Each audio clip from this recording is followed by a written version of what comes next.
Pupunta kami ngayon sa dentista kasama si Mika. Kasi 6 years old na siya. Papacheck namin yung ngipin niya kung kailangan ng ipabunot. Pero wala pa naman umuuga. Wala pang sumasakit. Para sure na alam namin kung meron ng kailangan ipabunot o wala pa. Para maiwasan magkaroon ng mga sungke. Mika, excited ka na? Aha. Kaya nagtututbrush muna siya para pag tinignan ng dentista hindi mabaho hininga niya. Kanino ka magpapa-check up? Kay Doc Primo. Ayun. Si Doc Primo yung taga rito sa amin na dentista. Pumunta kami doon sa clinic niya.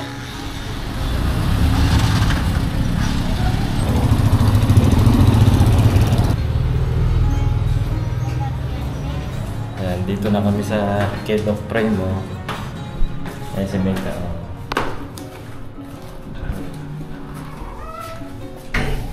Sige. Huwag ka matakot, Mika. I-check upin lang.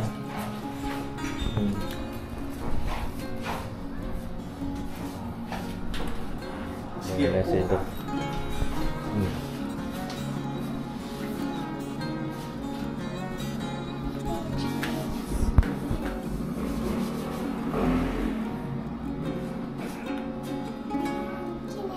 Ayan mo na. Taas mo na yung paa mo.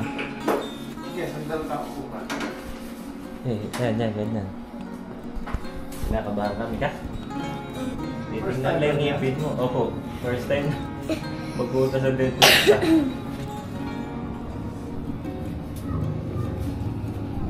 Ayan, check na yung ngipin niya kasi baka mapapalit na yung mga milk teeth. Ayun. Nakikita mo to? May tumutubo doon, saka dito. Ayun, may tumutubo na. Dito, Hala. dito. Kaya malaki na mamagaw. Parang Meron na po. Yun yung first molar niya. Ayun pala, Mika. Tama lang ipunta natin. Meron na nga pala talaga. Ano yan 4. Dalawa dito, Ayun. dalawa dun sa taas. Opo. Ano po yun? Parang mga incisors o bagang yun? Hindi, molar. Molar. Ang incisor niya dito Sa harap lang po. Kasabay kasi nito ng 6 years old molar, first molar niya, lalabas din dito. Pero wala pa siya. Ito naman, nag-uumpisa pa lang Opo. Kaya sabi mo, walang masakit, di ba? Opo. Bakante ba po yan talaga, ganon? Ano? Mapapalitan po yan o bakante po talaga yan? Ano na? Bakante ito? Opo. Magkakaroon po ba yan? Hindi, magkakaroon yan. Kaya opo. magkakaroon yan. Meron niyang susulpot dyan na bagang. Opo, sa bagang. Mas malaki dito. Opo. Mas malaki dyan. Masakit yun pag tumutubo. Yung iba nilalagay. Namamaga po. Oo. Magre-reklamo siya masakit, nagkakalagnat. Tapos nun, kasabay niyan, dapat nagkakaroon din dito dalawa.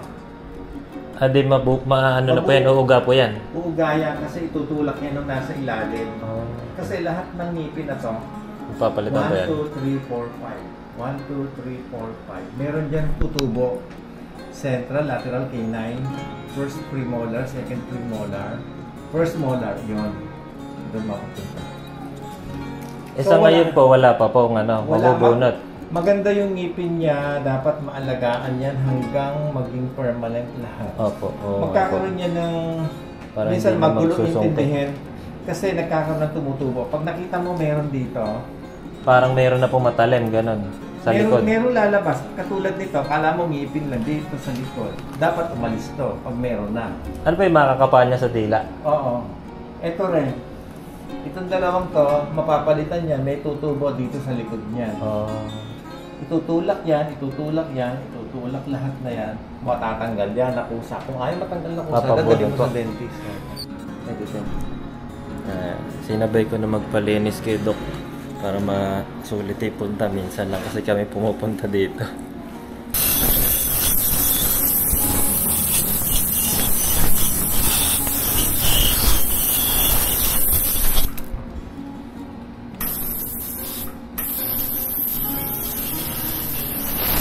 Yan, yung mga dumi mo. Yung dilaw. Yan ha. Mamaya, i-video mo ulit pag wala na yan.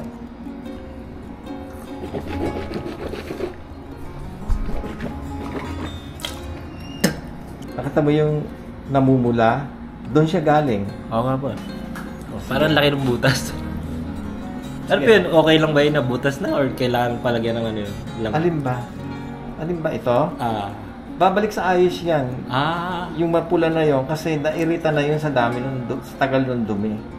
So ano po yung gums? Oo. Tingnan mo.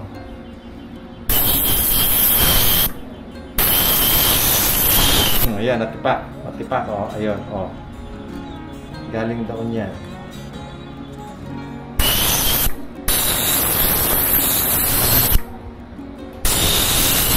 Tingnan mo. Ito mo natanggal. Sige, buga mo muna. Parang buo-buo pa yung natatanggal.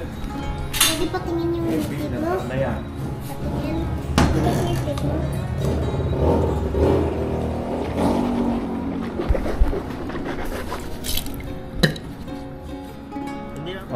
Nasa na yung dilaw? Wala na. Ano? Umaliwalas ba? Saka nakita mo naman yung mga natutok lang. Parang mga bato-bato. Parang kapal na pala. Parang adobe na. Oo nga eh. Kala ko ngipin. Kasi yung ginagin, dinagalan ng dumi. Kaya nag-iba ang kulay niya. Tapos hindi na rin siya naaalis ng toothbrush. Oo. Kasi matigas na siya. Dumami, kumapal na kumapal. Ano, Dok? Okay na ba? Okay na. Mika, higa ka na naman dyan. Papalinis ulit tayo after 6 months. Dapat pala laging nagpapalinis. Mika, bye-bye. Thank you po, Doc. Yan na, dito na kami sa bahay. Tapos na kami ni Mika sa dentist. Ano daw, healthy teeth niya? May tutubo na daw dun sa bagang. Yung namumuti. Nakikita mo ba?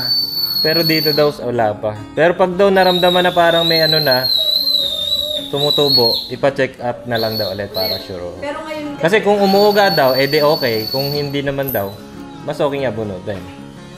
pag lumagpas na siya ng 7, wala pa rin. Hindi, obserbahan. Kasi mga 6 to 7 daw, dapat nga meron. Pero parang dito daw yan mauuna 6 to 7, tas 7 or 8 pa dito. Iba-iba palang taon yan. Yun.